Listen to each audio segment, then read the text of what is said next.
My darlings, dearests, and dreamways, wherever the story finds you, I trust it finds you well.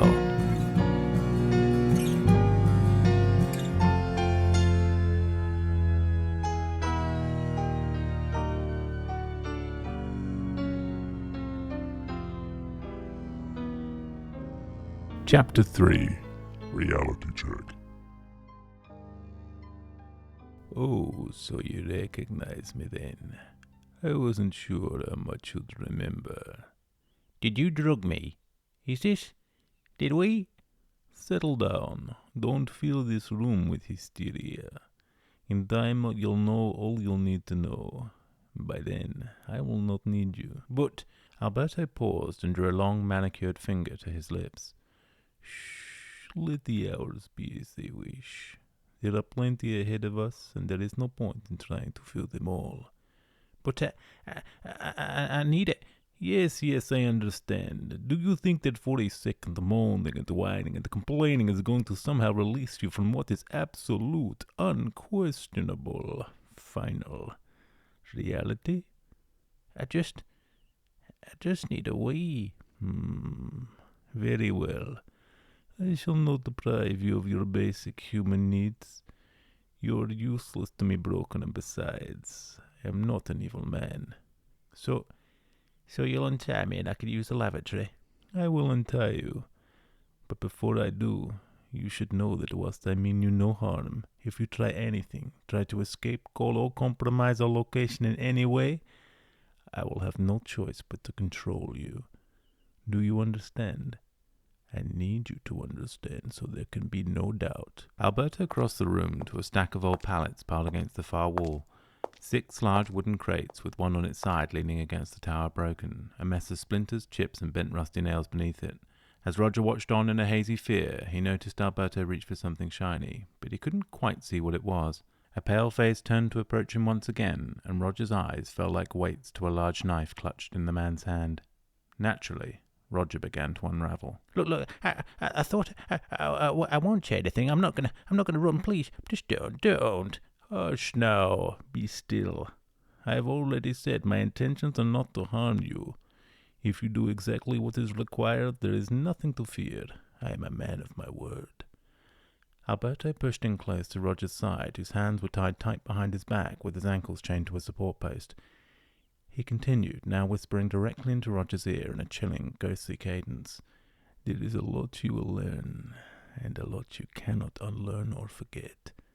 There's much more to this building than you appreciate. This school, simple, small, insignificant really. It was once the birthplace of a most magnificent discovery. A secret more forgotten now than was ever truly known, present only as briefly as names written in dust. I don't understand. What secret? Does this have something to do with Humphrey Bramble? Is that why you're asking me all those questions? This is just a school now. He's been missing for years. Things are not always how we name them to be. A light can be on as well as it can be off, and yet it remains a light all the same. I'm not sure I follow that one. You will. The tension eased at Roger's wrists, with his arms dropping slightly as Alberto ran a knife through the knot. You may use the closet. Wait. The chains. Go. Roger made an awkward skip and shuffle over to the closet, pulled open the door and jumped inside. The closet was not a lavatory. It was simply a small room housing all the cleaning supplies for the school. In the dark, bleachy air, Roger desperately tried to assemble his thoughts. Okay, keep calm. You should have seen it coming, Rog. He's hardly the friendliest of chaps, but a knife and those chains... Oh my, what could he possibly want here and with me? I bet if I make enough noise, one of the teachers, someone would hear it. Wait, no. He said he'd control me. Oh, yes. Sorry, I'll be right out. Oh, Crumble, what am I going to do? Running his eyes around the small room, Roger stopped upon a bucket and mop propped up in the corner. He pulled the mop and set it to lean against one of the lower shelves, dragging the bucket out towards his feet. Thick, salty sweat began to tear and trace the worried furrow folds, beating into Roger's eyes and stinging with their tracks stretched out behind them. The hesitation that preceded was crippling, and Roger's seemingly terminal requirement diminished behind a rising wall of dread. Pea-shy and unsteady, Roger fixed one hand to the shelf and tried to catch his breath. "Coming." "Come over here. I would like to show you something." Alberto was standing over a table studying some papers. He signaled for Roger to join him and gestured to one particular page, waving it impatiently. "Have you ever seen anything like this before? Anything that might resemble it? Anything at all?" I'm not sure, really. What am I looking at?" "Never mind what it is. What does it look like to you?" "It doesn't really look like much to me. I mean, a cross? Could it be a cross?" So this doesn't look at all familiar. Take a moment." "Give it here a sec. Could it? No. But it? No. But I suppose it could." "What? Tell me what you see." No. I'm just clutching at straws." "Tell me what you see now." "Okay. It kind of almost looks a little like the Brambles sign." "The Brambles sign?" "You know, the Brambles sign up on the roof. You must have seen it." Alberto snatched the paper from Roger's hand, glancing over it briefly before pressing it to his chest and tilting his head back towards the ceiling. "The roof. How do we get up there?" "Well, there's a ladder out by the fire escape. It's above the basement hatch over there." "Then we go to the roof. But first we wait. We wait until all the little eyes are closed and sleeping.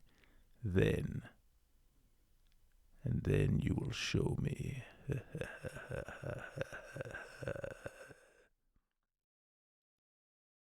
Basil, Flora, and Skirmit approached a wide circular building with 4 skinny steps leading up to a door. Above the door, a sign read Crumbs Collective and Protected Civil Centre, illuminated by a series of blinking coloured bulbs. The surrounding area was quiet, with the crowds having dissipated across the neighbouring streets towards the town. There was no movement in the air, just a subtle electric burn, sickly and lingering like poorly chosen words at a stranger's table. Skirmit had been painfully vague throughout the journey, demanding the couple's attention be fixed exclusively to pace and without discussion. Exhausted, lost, and confused, the hope that they may finally be arriving somewhere set high in the couple's throats as each one sent a knowing hand squeeze to the other, and the lightless march came to a final halt. "Right. We're here. Please, let me do the talking. Sergeant Cruz is a cautious man, and I can't be sure what he'll make of you two." Wait, who? Sergeant Cruz? "Do you think he'll be able to help us?" "Honestly, I don't know what he'll do.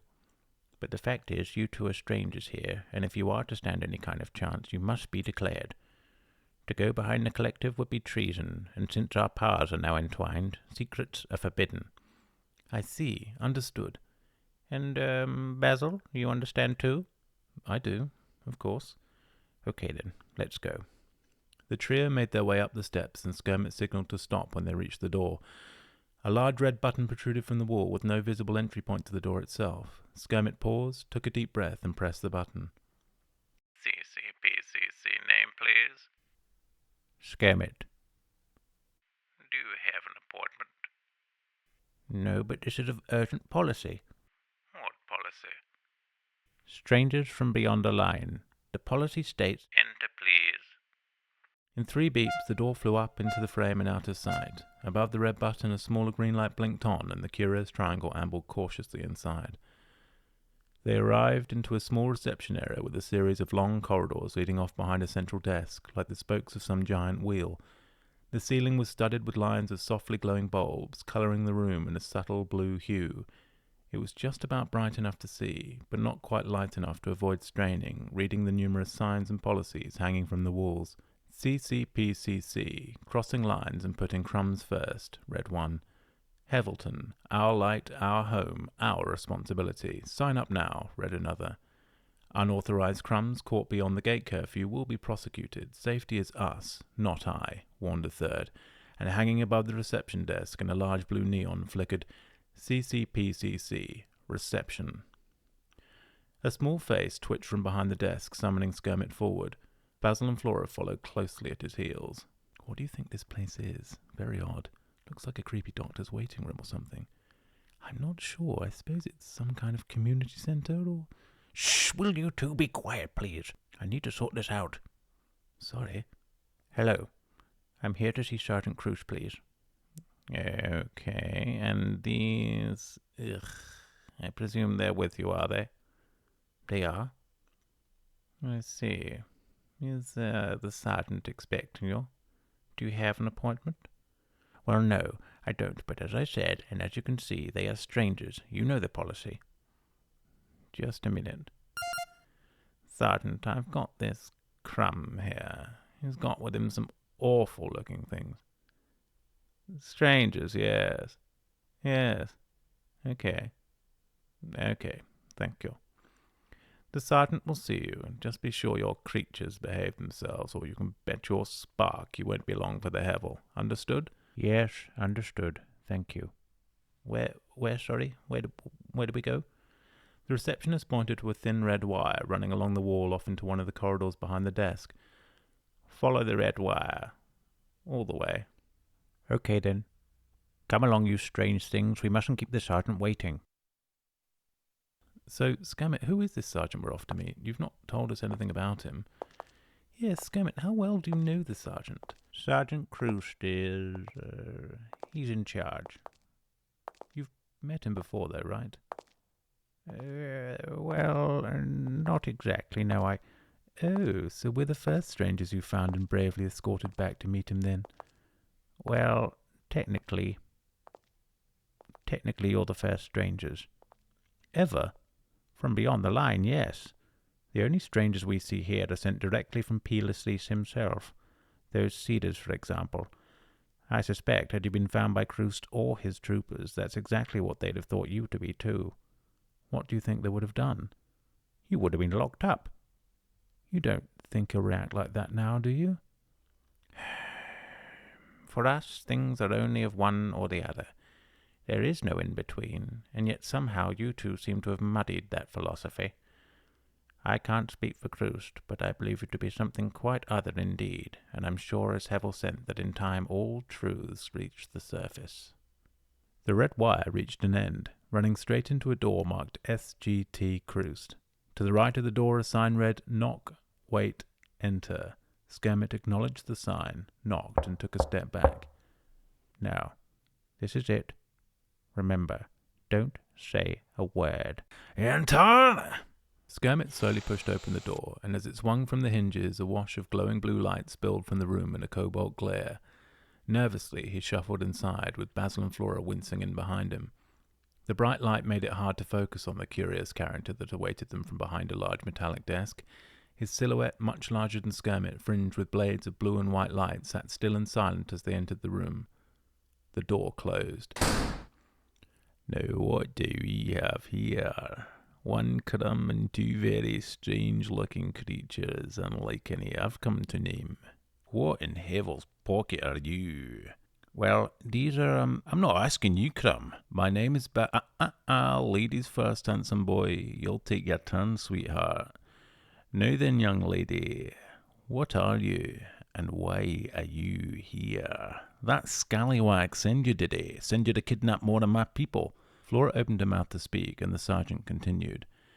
Now, I want you to think very carefully before you answer me. Flora. Right. I want you to think very carefully about this one, Flora, because if I don't trust what I hear, you two are in big, big trouble. Jeez, they've got a real thing about trust here. Sorry, what was that? No, I don't think you'd best not be cutting into this one, young Crumb. Let your new friends answer for themselves. In fact, you can wait outside. Can I go home? The sergeant shot a bullet stare so direct Scammit felt the pressure in his heels, stumbling back a few feet before gathering himself into a turn towards the door. I'll just wait. The door, young Crumb.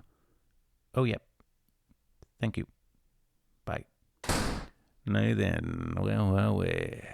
It's a pleasure to meet you, Sergeant. My husband and I are desperately seeking your help. We've... Just a wee minute there. You had asked a question, and you seem to have scattered around that one, missy. You see, yous two look like nothing I've ever seen, and I gotta be honest here, that makes me very, very uneasy.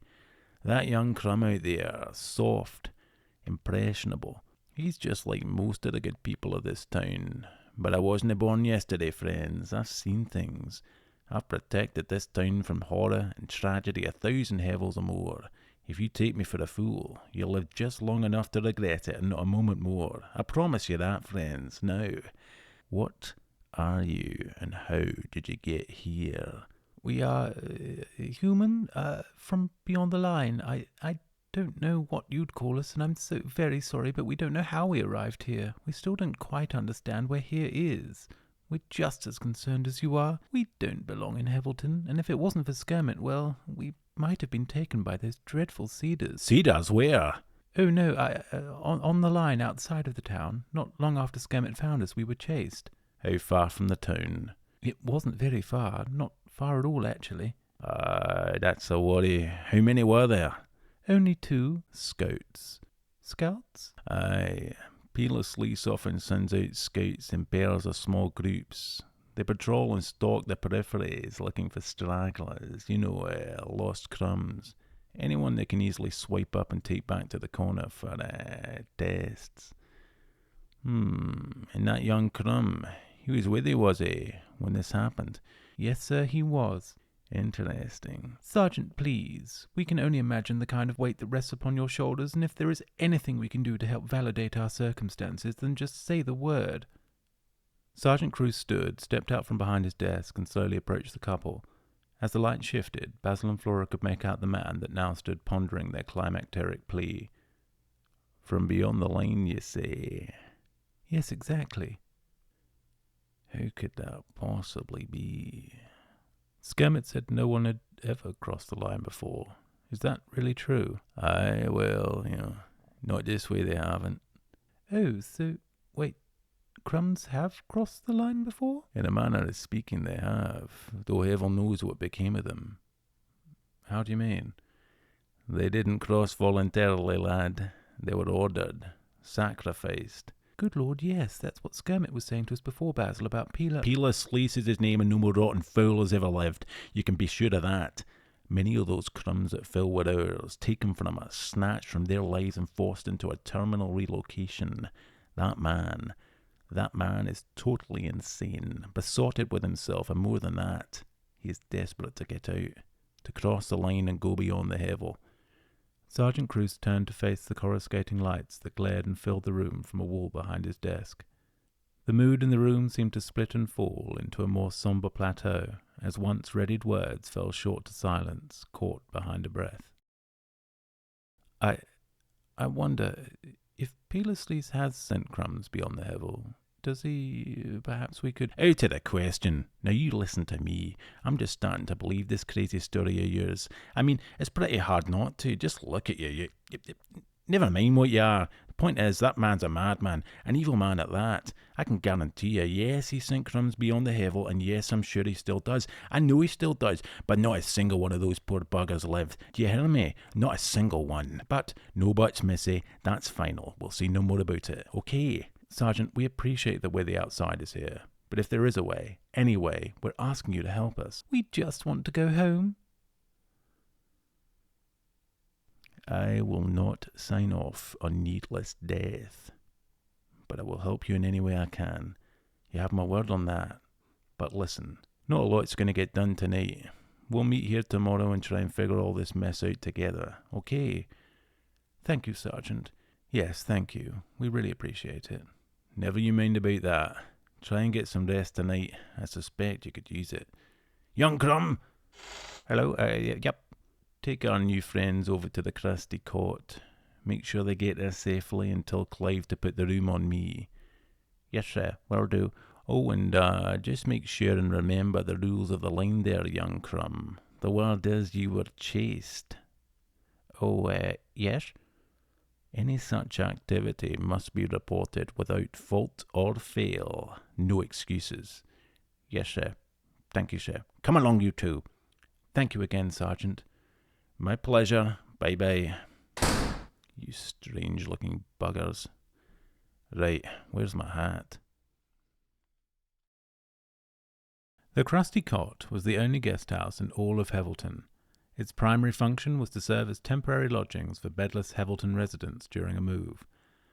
This happened so infrequently that the Crusty Cot had seen a grand total of 20 bookings in all its years as a guest house. Managed by the hermit-turned-hotelier Clive Crumbottom, decades of little use, few bookings, and a questionably bizarre approach to hotel management had seen the Crusty Cot reclaimed by the thick, consuming dust that plagued the town. Clive was a simple crumb, a somewhat reluctant loner forced into position at the hand of a community vote. It may serve to mention that this was no measure of the community's belief in Clive as the man to run a successful, clean, and ultimately popular guest house. Quite the opposite. Knowing that the guest house would see little to no business, the job at hand was far from favour, undesirable to the town's more social residents, and ultimately the gavel struck on Clive as in-house manager of the Crusty Cot. Little did Clive know, but he was about to receive the strangest-looking guests in all his years at the Crusty Cot guest house.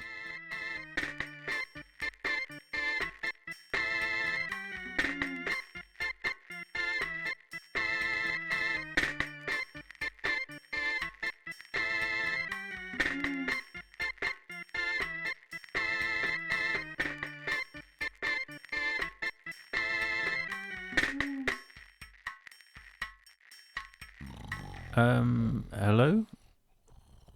Service, please. Hello? Clive, booking in, please. Clive! Welcome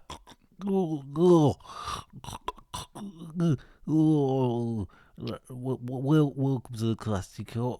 I'm so sorry, I must have dozed off. My name's Clive, and I See, but you look... Clive. yeah, I'm with you. Clive, these two are to be booked in under order of Sergeant Crust. But they're Strangers, yes, I'm well aware, but they are not here to harm you. Please, just book them in. Nice to meet you, Clive. My name's Basil, and this is my wife, Flora. you signed this. Sorry, Clive, we didn't quite catch that. Sign here, please. Righto. How long are they? Are they For the night, and we shall see what the sergeant says tomorrow. Okay, this is where we part. Do you remember your way back to the CCPCC? We'll be fine. Yes, thank you, Skirmit, so much for all you've done. Some things are more than the sum of what we see and believe as truth. Some things surprise and leave us changed a lifetime over. You might be the strangest looking things I have ever seen, but I thank you for that lesson. Goodbye. Goodbye, Skirmit. Goodbye. Farewell, Skirmit, old boy. Thanks again. your room? Your room is the third door on the right. Enjoy your stay. Thanks very much. Yes, thank you. Good night.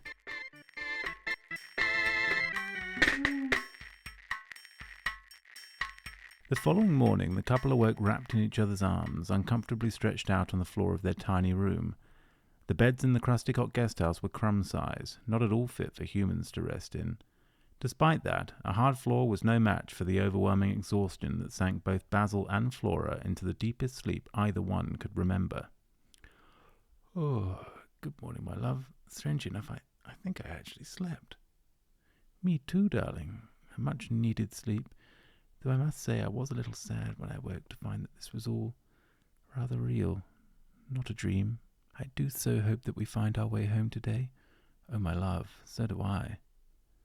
I suppose it does depend on the sergeant, but what if he just can't help us? What then?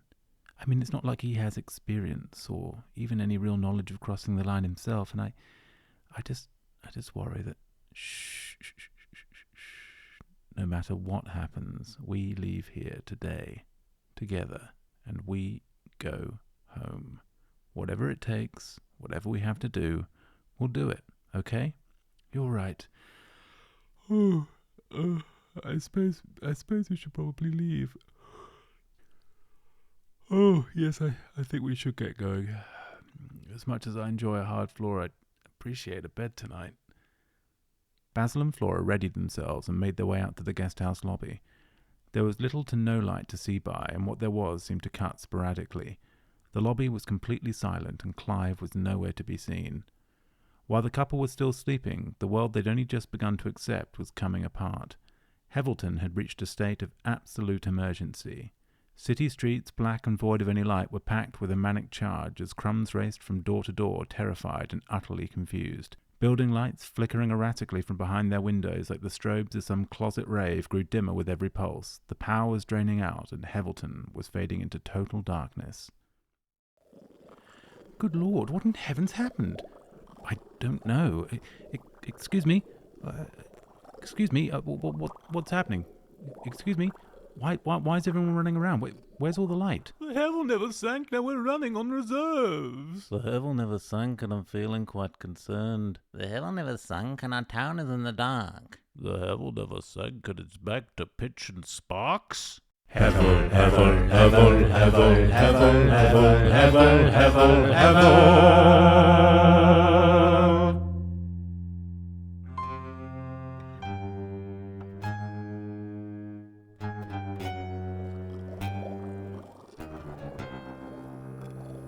I think we'd better hurry over to the sergeant, darling. Best not hang around. Yes, let's. I don't like this one bit. CCPCC name, please. Hello, yes, it's Basil and Flora Curious. We're here to see the sergeant. The sergeant isn't here. Well, do you know when he's expected back? It's just he asked us to meet him here. He is expecting us. Do I know when he'll be back? The sergeant is out on patrol. In case you hadn't noticed, the Hevel never sank, we have no power, and the town is an absolute pandemonium. I suggest you charge your sparklers and find a safe place to sit out the dark. We actually don't have any sparklers. Hello? We actually... Oh, darling, I don't think we're getting anywhere here. Come on. But we... yeah. My dear, I think there's only one thing to do. And though I don't like it, it's the closest thing to something that we have right now. Everything the sergeant said, though. What if it's all true? There's an awful lot of what-ifs, including a giant what-if that says, what if you stay here in this crazy dark town run by mad eccentric breadcrumbs? There is barely enough light to see, but if we hurry there should be enough to get us out of the town. And where do we go from there, with no light and no idea of where we're going? Careful, darling, you're starting to sound a bit like me. Simple. We go back exactly the way we came. Slowly.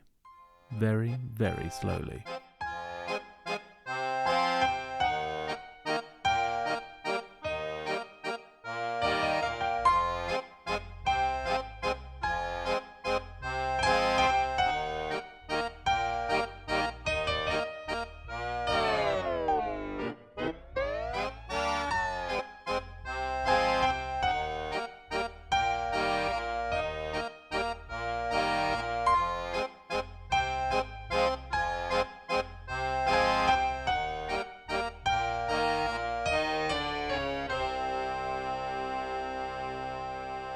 By the time they'd reached the gate, it was impossible to see. All the chaos of a town in panic, like pulling through hooks, had only slowed them down. Feeling their way through, hand in hand, they left Hevelton behind. Right then, do you remember which way it was? There was a light, but that's obviously not working now. Yeah, I think it's... Yeah, it's this way. And what is it that makes you so sure? Darling, I might not be your typical rugged action kind of a guy, but I have a pretty good sense of direction. Oh no, I don't doubt you for a second, my love. I was just curious, that's all. My rugged explorer. I think if we just stick close to the wall, we can at least feel our way, but you mustn't let go of my hand for a second. Of course. It sure would be nice if we had one of those sparklers, though. Just a little light to see by. Then again, Shh! Do you hear that? What? Wait. That. Yes, I'm afraid I do. What do you think it is? I don't know, but it's getting louder and coming our way. Let's get in close to the wall. Perhaps they'll just pass by. Quickly now. I'll show you where we're here, lads. Yes, I'll tell you in a song. There's a heartless, crazy bugger, and he feels that I was wrong. He'll horn and stalk our people. He'll take and sacrifice to fuel and feed his ego and cross beyond the line. But we won't go down that easy. It's time to let him know. He's a sea of fists all swinging. It's time to end the show. Or we say 1, 2, 3, 4. No, no, no, no. 1, 2, 3, 4. No, no, no. 1, 2, 3, 4. No, no, no, no. 1, 2, 3, 4. No, no, no.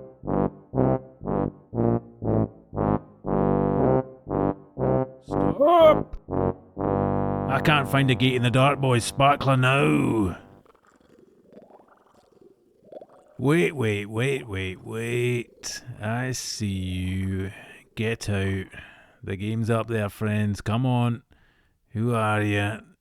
Sergeant, we're terribly sorry, but we did go to meet you this morning, and with all this going on, you weren't there. And, well, we can't just stay here. I'm sorry, but my wife and I are leaving, with or without your blessing. And where is it you think you're going?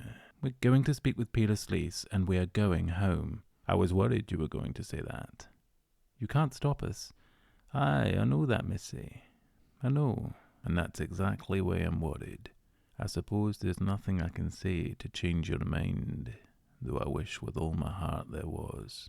No, sir, but we do appreciate you, Sergeant. Truly we do. Well, I guess this is farewell then, you strange-looking buggers. It's been brief, but I wish you all the luck, 1,000 heavels or more. All good things, friends.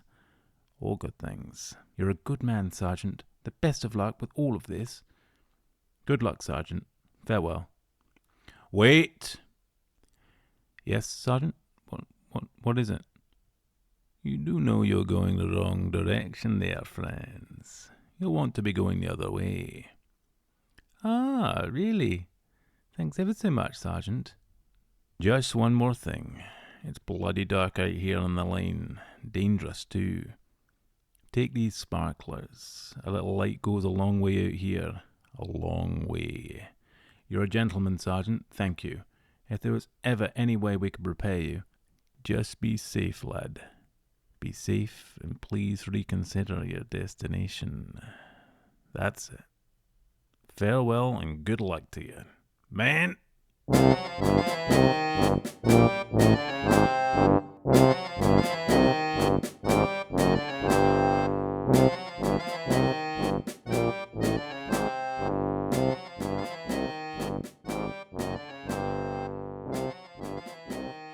As the sound of Sergeant Crust and his troopers petered out behind them, and the steady glow from their sparklers cut a way through the dark, reality spoke in sobering thoughts woven between words.